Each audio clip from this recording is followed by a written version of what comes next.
Hai sobat, gimana kabar kalian? Semoga disehatkan selalu dan banyak rezekinya, amin. Jangan lupa untuk berlangganan. Dengan Anda berlangganan, Anda menjadi orang pertama di channel ini yang memiliki hak istimewa. Pada kesempatan kali ini, Sabta Novel akan melanjutkan Sword of Coming episode 62. Untuk melihat video selengkapnya, sahabat bisa kunjungi playlist yang telah Mimin sediakan. Yuk mari, kita berimajinasi bersama dan masuk ke alur ceritanya.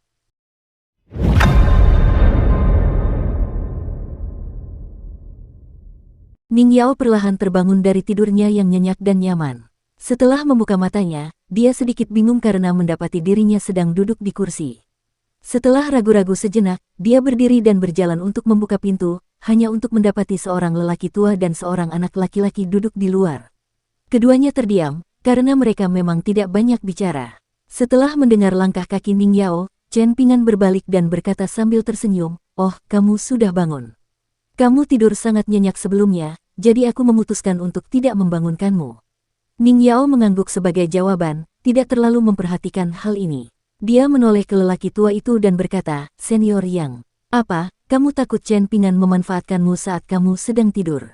Gerutu lelaki tua itu, "Jangan khawatir, aku membantumu mengawasinya sepanjang waktu." Dia berani bermimpi, tetapi dia tidak berani bertindak. "Ning Yao, jangan dengarkan omong kosong kakek Yang. Aku jamin aku juga tidak memimpikannya." Chen Pingan buru-buru menjelaskan. Ning Yao menarik napas dalam-dalam dan berkata pada dirinya sendiri bahwa orang-orang hebat seharusnya bersikap toleran dan murah hati. Pak tua yang melirik sekilas ke arah anak muda itu dan terkekeh mengingat kemalangannya, lalu berkata, betapa naif dan tidak tahu apa-apanya. Hujan sudah reda, dan Pak tua yang berkata terus terang, "Saat kamu pulang, jangan lupa bawa kantong koin persembahan. Itu akan menjadi pembayaran untukmu dan obat-obatan gadis muda itu." Ning Yao mengerutkan kening dan berkata, "Obat apa yang dijual di toko obat keluarga Yang? Kok bisa semahal itu?" Ketika seseorang hampir mati kelaparan, "Berapa harga roti kukus di tanganku ini?" tanya Pak tua yang dengan tenang. "Ini namanya mengambil untung dari kemalangan orang lain." Ning Yao menjawab dengan serius. Orang tua itu adalah seorang perokok berat, dan seluruh bagian atas tubuhnya diselimuti oleh awan asap tipis. Dari dalam lautan awan ini, suaranya yang dingin dan serak terdengar, berkata, "Menaikkan harga secara tidak masuk akal adalah sesuatu yang hanya dilakukan oleh pedagang rendahan. Itu bukan sesuatu yang akan saya lakukan. Aturan saya adalah menepati kata-kata saya. Saya hanya menawarkan satu harga, dan terserah Anda apakah Anda ingin membelinya atau tidak." Ning Yao masih ingin berbicara, tetapi dia mendapati Chen Pingan menarik lengan bajunya dan diam-diam mengedipkan mata padanya. Pada akhirnya, dia hanya bisa menelan kata-kata dan frustrasinya. Ramuan obat yang diproduksi di dunia kecil ini memang berkualitas tinggi. Namun, disebut sebagai dunia kecil permata benua botol berharga timur, dunia kecil ini tidak pernah terkenal karena ramuan atau bahan obatnya. Sebaliknya, dunia ini dikenal luas karena porselen, harta karun, dan kesempatan yang ditakdirkan. Jadi, bahkan segunung bahan obat tidak akan bernilai beberapa koin tembaga esensi emas. Pak tua yang memberi isyarat dengan pipa rokoknya dan berkata, "Hujan sudah berhenti, jadi kalian berdua juga bisa berhenti saling menatap di hadapanku. Apa kalian berdua tidak punya malu?" Chen Pingan meraih lengan Ning Yao dan menyeretnya menuruni tangga. Setelah meninggalkan apotek dan tiba di jalan utama, Chen Pingan tersenyum dan bertanya, "Apakah kamu merasa bingung?" "Jangan khawatir, begitulah kakek Yang. Dia tidak suka memberi atau menerima bantuan, dan semua yang dia lakukan sangat adil." "Ya, benar, adil." Ning Yao terkekeh dingin dan berkata, "Adil. Setiap orang punya timbangan di hatinya. Apa haknya untuk menganggap dirinya hakim yang adil? Karena usianya." Chen Pingan menggelengkan kepalanya dan berkata, "Saya tidak merasa ditipu jika saya membayarnya sekantong koin tembaga."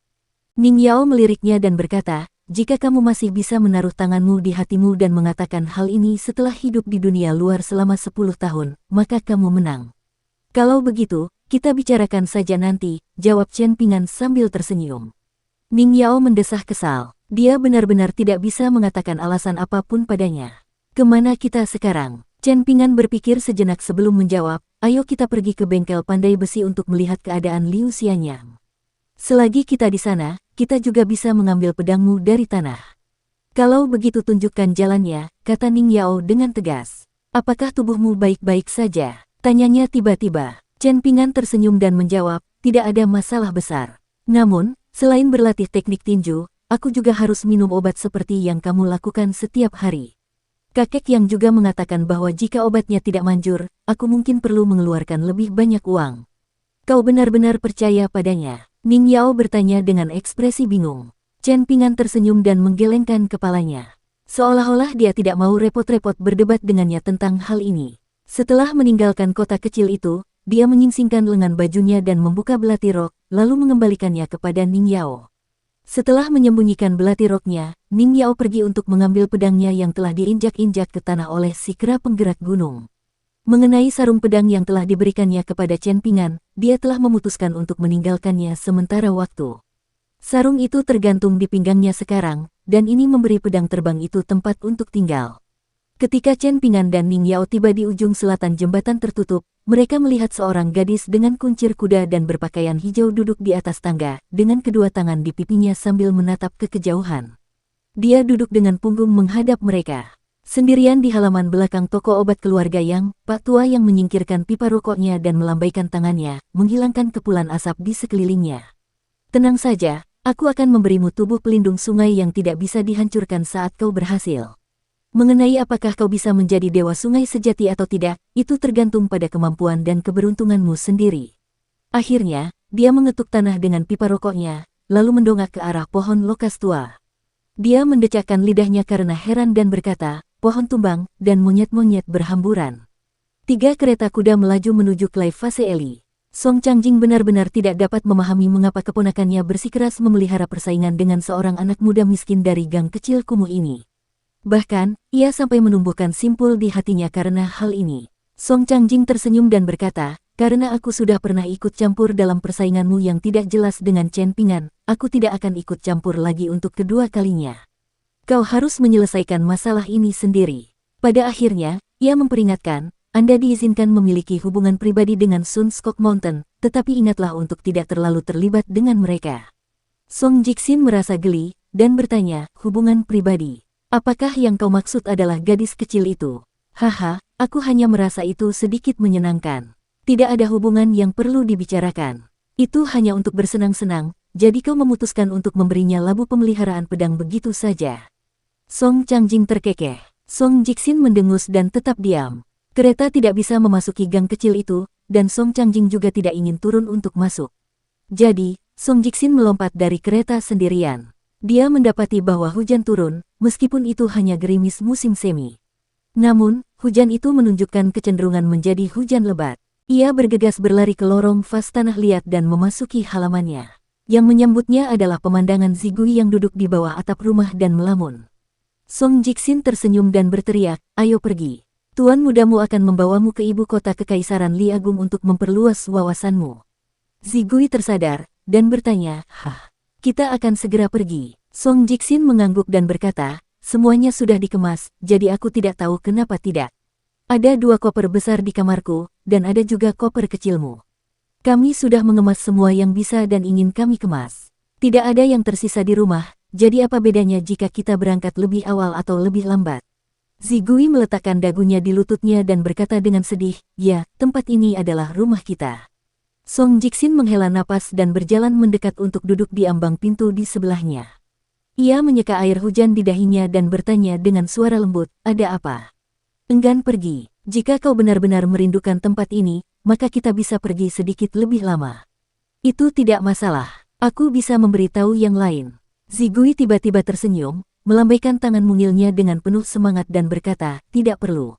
Ayo kita pergi sekarang juga. Siapa yang takut pada siapa? Jangan lupakan ular berkaki 4 itu, Song Jixin mengingatkannya. Zigui langsung marah, dan dia mendengus, dasar bodoh. Diam-diam dia menyelinap ke dasar koperku kemarin, dan membuatku menghabiskan setengah hari mencarinya. Ketika akhirnya aku menemukannya setelah perjuangan panjang, aku menemukan bahwa beberapa kotak kosmetikku sudah benar-benar kotor. Benar-benar tidak bisa dimaafkan. Dia pantas dihukum mati. Song Jixin mulai merasa sedikit khawatir terhadap ular berkaki 4 itu, dan dia bertanya dengan ragu, benda kecil bodoh itu tidak dibunuh olehmu, kan? Zigui menggelengkan kepalanya dan menjawab, tidak, aku memutuskan untuk menyimpannya untuk sementara. Aku akan mengurusnya saat kita sampai di ibu kota. Oh, benar juga. Mari kita beternak beberapa ayam lagi saat kita sampai di ibu kota, Tuan Muda. Tidak apa-apa, kita perlu beternak setidaknya 5 ekor. Song Jiksin bingung, dan bertanya, telurnya sudah cukup untuk dimakan, jadi mengapa kita masih perlu membeli dan memelihara ayam? Bukankah kamu selalu mengeluh karena ayam terlalu berisik? Jika sudah waktunya, saya akan mengikatkan seutas tali ke kaki setiap ayam. Lalu saya akan mengikatkan ujung lainnya ke keempat kaki dan kepala si kecil bodoh itu. Jika saya tidak senang, saya bisa mengusir ayam-ayam itu. Kalau tidak, si kecil bodoh itu akan bergerak cepat dan mengelak. Saya akan kelelahan jika terus-menerus mengejarnya, dan itu hanya membuat saya semakin marah. Mendengar gerutuan pembantunya, pikiran Song Jiksin dipenuhi dengan gambaran ular berkaki 4 itu yang sedang dihukum. Bukankah itu hukuman dengan dipotong-potong oleh 5 ekor kuda? Oh, itu tidak benar. Itu dipotong-potong oleh 5 ekor ayam. Song Jiksin memegang perutnya dan tertawa terbahak-bahak. Zigui sudah terbiasa dengan imajinasi liar tuan mudanya, jadi dia tidak merasa aneh sedikit pun. Dia hanya bertanya, "Tuan muda, koper-kopernya sangat berat, jadi bagaimana kita akan membawanya? Selain itu, ada beberapa barang yang seharusnya sudah kita buang tetapi belum kita buang." Song Jiksin berdiri, menjentikkan jarinya, dan memberi perintah, "Keluarlah. Aku tahu kalian bersembunyi di dekat sini. Tolong bawakan koper-koper ini ke gerbong kereta untuk kami." Tidak ada jawaban. Song Jiksin terdiam cukup lama. Ekspresinya menjadi semakin gelap, dan dia memerintahkan, "Tunjukkan dirimu. Apa kalian percaya padaku ketika aku mengatakan bahwa aku akan meminta pamanku untuk membawanya sendiri?" Beberapa saat kemudian, beberapa sosok tersembunyi melompat turun dari atap di seberang Klai Faseeli atau muncul dari tempat lain di gang tersebut. Total ada 5 penjaga berpakaian hitam, dan setelah pemimpin membuka pintu, mereka semua masuk ke halaman. Pemimpin itu ragu sejenak sebelum menangkupkan tinjunya sebagai tanda hormat dan berkata dengan suara muram, "Kami sedang menjalankan misi sebelumnya, jadi kami tidak berani menunjukkan diri tanpa izin. Mohon maafkan kami, Yang Mulia." "Lakukan pekerjaanmu," kata Song Jiksin tanpa ekspresi. Orang itu tetap menundukkan kepalanya dan berkata, "Bawahan ini memohon Yang Mulia untuk membantu menjelaskan situasi ini kepada Raja." Song Jiksin merasa kesal dengan omelannya, lalu dia memarahi, "Apakah pamanku akan mempermasalahkan hal-hal sepele seperti itu dengan kalian?" Kelima orang itu tetap diam saja, berdiri di tengah hujan dan tidak mau bergerak selangkah pun. Song Jiksin tidak punya pilihan selain menyerah dan berkata, "Baiklah, aku akan membantu kalian menjelaskannya." Baru setelah mendengar ini kelima orang itu masuk ke dalam rumah. 3 dari mereka dengan mudah membawa koper masing-masing, sementara 2 dari mereka tidak membawa apa-apa karena mereka menjaga bagian depan dan belakang. Setelah berjalan perlahan ke Klai Faseeli, mereka langsung berlari kencang. Song Jiksin menyaksikan sambil berpikir. Zigui membuka payung kertas minyak dan memberikan Song Jiksin payung yang sedikit lebih besar. Setelah mengunci pintu rumah, pintu dapur luar, dan pintu halaman, mereka berdua berdiri di luar gerbang dengan masing-masing memegang payung. Song Jiksin memandangi bait-bait puisi dan dewa-dewa pintu dan bergumam pelan, "Aku ingin tahu apakah kita bisa melihat bait-bait puisi ini saat kita kembali nanti. Karena kita akan pergi untuk selamanya, bukan? Mengapa kita harus kembali lagi?" tanya Zigui. "Kurasa kau benar. Jika kita sukses, tidak akan ada seorang pun yang bisa kita pamerkan, tetapi jika kita tidak berhasil, akan ada banyak orang yang menunggu untuk menertawakan kita," kata Song Jiksin sambil tersenyum meremehkan. Hujan terus-menerus turun, dan gang kecil itu perlahan menjadi basah dan berlumpur. Zigui tidak mau tinggal lebih lama lagi, dan mendesak, "Ayo pergi, ayo pergi." Song Jiksin mengangguk, dan mereka berdua berjalan keluar dari Klai Faseeli. Zigui berjalan di depan, langkah kakinya relatif tergesa-gesa. Sementara itu, Song Jiksin berjalan di belakangnya, dengan langkah kaki yang relatif lambat. Ketika dia berjalan melewati gerbang tertentu, Song Jiksin menghentikan langkahnya dan berbalik untuk melihat ke belakang. Dia nampak linglung saat menatap dinding lumpur biasa. Zigui berbalik dan tak dapat menahan diri untuk menggerutu, "Tuan muda, hujan akan semakin deras jika kita tidak bergegas." Ekspresi Song Jiksin tersembunyi di balik payungnya. Setelah mengangkat lengan dan menyelesaikan beberapa gerakan, dia menjawab panggilan Zigui dan akhirnya mulai berjalan lebih cepat. Di dalam kereta kuda di luar gang Fas Tanah Liat, Song Changjing tengah duduk dengan mata terpejam dan mengistirahatkan pikirannya. Kantor pengawasan Tunku akan menulis dokumen rahasia setiap hari, dan ini merupakan tanggung jawab 9 penjaga dan mata-mata papan atas dari Kekaisaran Li Agung. Mereka bertanggung jawab untuk membuat pengamatan, dan apa yang mereka catat adalah kegiatan sehari-hari anak haram dari pejabat pengawasan Tunku sebelumnya. Misalnya, di jalan mana dia berbelanja dengan pembantunya Zigui, berapa banyak uang yang dia belanjakan untuk makanan apa, bagian apa yang dia baca di pagi hari dan dari karya-karya orang bijak mana semuanya itu berasal, kapan dia minum secara diam-diam untuk pertama kalinya, dengan siapa dia menerbangkan layang-layang dan menangkap jangkrik di luar kota kecil, dengan siapa dia berdebat dan mengapa, dan seterusnya. Dukung terus channel YouTube Sabta Novel. Terlepas dari seberapa besar atau kecil peristiwa yang terjadi, semuanya diamati dan dicatat. Catatan-catatan ini kemudian akan dikirim ke ibu kota, di mana mereka akan dibawa ke istana dan diletakkan di atas meja di ruang belajar kerajaan. Pada akhirnya, catatan-catatan ini akan dikumpulkan bersama dan dijilid menjadi sebuah buku. Kakak laki-lakinya, seseorang yang suka bermain-main dengan kata-kata dan esai, secara pribadi menamai buku-buku ini catatan-catatan kecil kehidupan sehari-hari. Dari catatan-catatan kecil kehidupan sehari-hari 1, hingga catatan-catatan kecil kehidupan sehari-hari 15, semua yang telah dilakukan oleh anak laki-laki berusia 15 tahun yang tinggal di gang miskin itu dalam hidupnya telah dicatat menjadi 15 buku.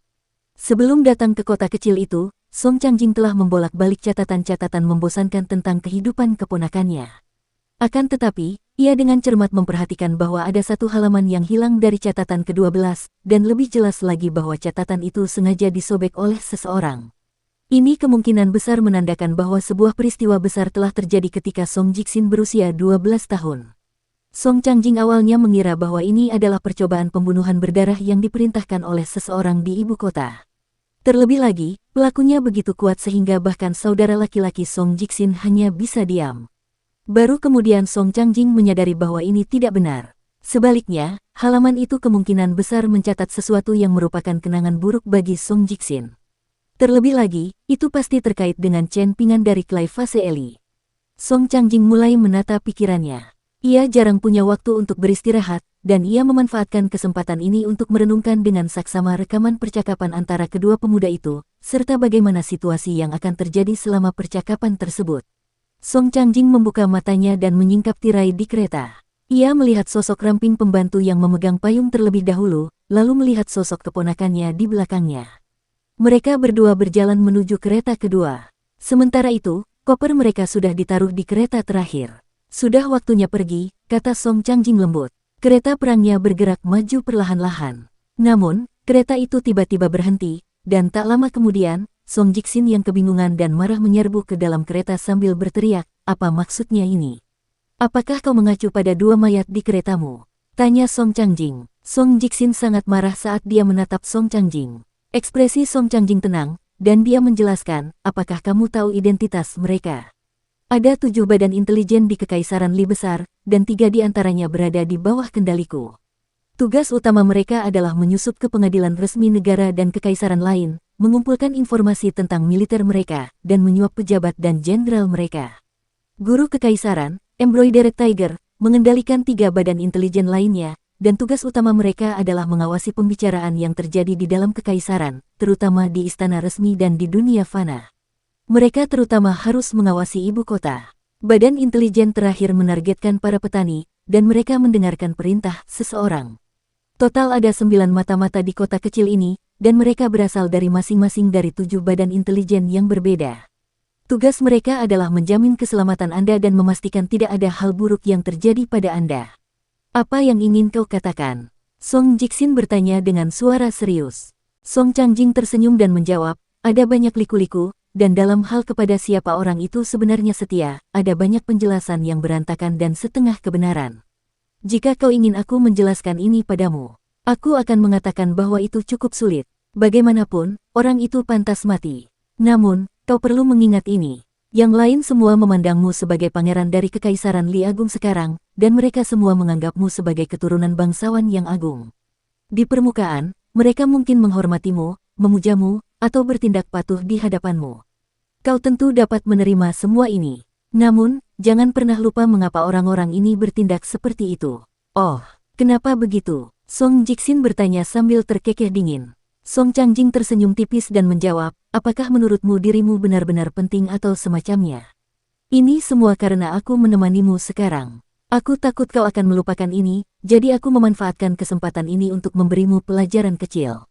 Berada di kereta yang sama dengan orang yang sudah meninggal sangatlah tidak nyaman.